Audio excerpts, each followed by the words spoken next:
Buenas tardes, mi nombre es María Alejandra Alemán Paternina, estudiante de tercer semestre de licenciatura en Educación Infantil.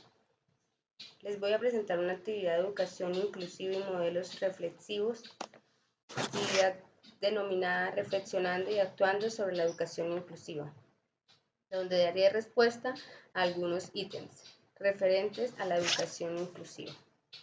En la primera pregunta encontramos, ¿qué entiende por diversidad? La diversidad es las diferentes características físicas, sociales, características como raza, religión, culturas, identidad sexual, ingresos, formación, política, que existe en un grupo determinado de personas, llámese sociedad, llámese culturas, llámese pueblo, país o nación. La segunda pregunta, desde su experiencia personal, profesional y laboral, ¿cómo define el concepto de inclusión? Desde el conocimiento profesional y laboral, la inclusión es lograr que todos los individuos o grupos sociales puedan tener las mismas posibilidades, las mismas oportunidades para realizarse como personas, para ser capaces de lograr lo que pueden. En el plano laboral, la inclusión es importante mencionarla como el ayuda, el acompañamiento mutuo que hay entre las personas. Es decir, si yo soy una persona que tengo alguna habilidad, no tendré que escatimar en ayudar a otra persona. O si por el contrario mi compañero, mi par tiene sus habilidades bien destacadas, ayudarlo a brillar, ayudarlo a que también sean unas personas capaces, líderes y logren todo lo que se proponen para beneficio de ellos y beneficios de un grupo también en común. Tengamos en cuenta que dentro de la inclusión somos maestros y somos alumnos. Tercero, ¿qué significa para usted educación inclusiva? Esta pregunta la voy a dividir en dos. Primero, en educación. Para mí la educación es formar, es conocer cuáles son las habilidades principales que tiene un grupo determinado de niños o adolescentes y en base a ello, en base a esa caracterización principal que uno toma de ellos, poderse guiar para poderlos orientar de una mejor manera, para que el acompañamiento sea adecuado, asertivo y sea lo que se espera para el desarrollo de cada uno de ellos. Porque la educación va en base a las necesidades, a las habilidades, a las fortalezas y también debilidades que tiene todo ser humano. Tengamos en cuenta que inclusiva ya es nuestra segunda palabra aquí en esta pregunta. Inclusiva es estar todos conscientes de que todos somos diferentes, pero que igual en conjunto podemos lograr grandes cosas. Tengamos en cuenta que la mayoría de nuestras cosas importantes en el mundo se han movido por grandes masas. Ya las minorías tienen como sus ideas, pero entonces hay que sabernos escuchar. No hay que intervenir mucho, ¿no? Que este puede pensar de una manera diferente, por X o Y motivo, sino porque somos seres humanos, tenemos derecho a pensar, tenemos deberes y también tenemos proyectos que se pueden consolidar si somos unidos. La cuarta pregunta nos dice, ¿considera que es posible desarrollar prácticas educativas inclusivas que atiendan la diversidad de todas y todos los estudiantes en el aula? Claro que sí.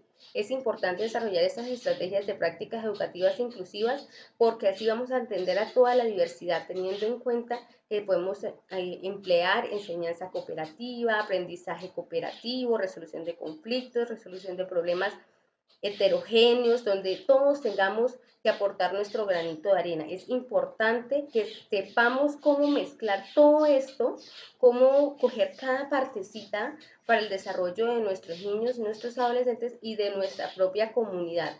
Porque si nosotros somos esos artífices que ayudan al desarrollo de comunidades, al desarrollo social, al desarrollo físico, intelectual de las demás personas, podemos lograr grandes cosas, pero debemos dejar de pensar en que las demás personas son débiles. Antes bien, de una persona que consideramos débil, podemos tomar las mejores fortalezas y formar un excelente grupo para todo ámbito nos encontramos. ¿Cuáles crees que son las barreras personales, familiares, institucionales y comunitarias que se presentan en su entorno para el desarrollo de prácticas educativas inclusivas que atiendan la diversidad de todos y todos los estudiantes en el aula?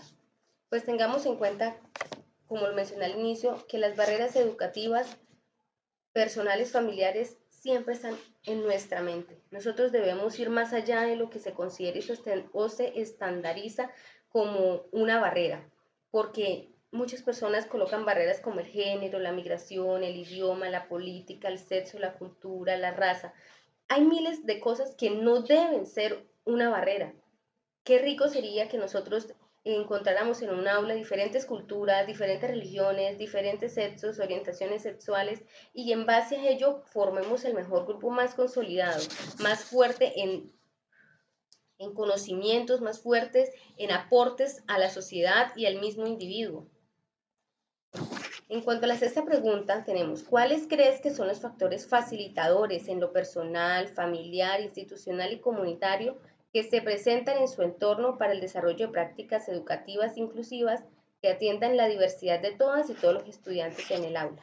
Pues bien, ese enfoque que nos ayuda a nosotros con el desarrollo, esos factores facilitadores están dentro de la implicación, la participación activa del niño, la naturaleza social del aprendizaje, la importancia de las emociones, tener en cuenta las debilidades, fortalezas, vulnerabilidad y conocimientos que tiene una persona y un individuo en común. La idea es superarnos en conjunto. La séptima pregunta nos dice, en el marco de la educación inclusiva, ¿considera que es importante resignificar la práctica pedagógica? Sí, la resignificación pedagógica es lo principal que nosotros debemos mirar para poder ayudar a nuestros niños, para poderlos guiar, para poder ser precursores del desarrollo integral. Eso es lo que debemos buscar, un desarrollo integral, donde no hayan diferencias, porque eso es lo que debemos promover, no haber diferencias. Si nosotros nos ponemos a pensar como niños, no encontramos en ninguno de los marcos del conocimiento diferencias con ninguna persona. Lo importante son las habilidades que todos tenemos y con esas habilidades podemos hacer fuerza, así como lo muestra nuestra imagen. Todo es cuestión de actitud. Si vemos las cosas con la mejor actitud, las cosas se van dando de la mejor manera. La última pregunta nos dice, ¿qué demandas personales y profesionales considera que requiere un docente para trabajar con flexibilidad curricular? Si nos basamos un poco en el currículo del estudio, ya los currículos hoy en día son flexibles e innovadores, que nos permiten abarcar lo que ellos mismos conocen, desde su caracterización inicial como sus habilidades y fortalezas, así como todo aquello que ellos pueden hacer. Cualquier pregunta que surja en un área, en un salón, en un aula de clase, eso nos ayuda a ayudar, nos da la opción de ayudar a esos jóvenes, a esos niños para salir adelante. Como lo dice en nuestra imagen, somos maestros formadores fundadores del cambio. Somos capaces de transformarnos para transformar la sociedad. Entonces debemos estar en continuo movimiento, en continuo avance y en continuo conocimiento de todas las habilidades que podemos desarrollar en cada uno de nuestros niños y niñas. Tengamos en cuenta que esas habilidades nosotros somos los artífices principales porque somos los guías, somos los consejeros y somos esa persona en las cuales ellos están mirando para avanzar, para conocer, para imitar. Entonces debemos ser esos imanes que atraen las mejores cosas para el desarrollo de nuestros niños y niñas. En todos los entornos, sean sociales, familiares, institucionales, y evitar las barreras. Y todo lo tenemos en nuestra mente y eso es lo que debemos evitar. Ser uno en una sola armonía y en un solo conocimiento y en un solo entendimiento de todo lo que tenemos en común como seres humanos. Muchas gracias.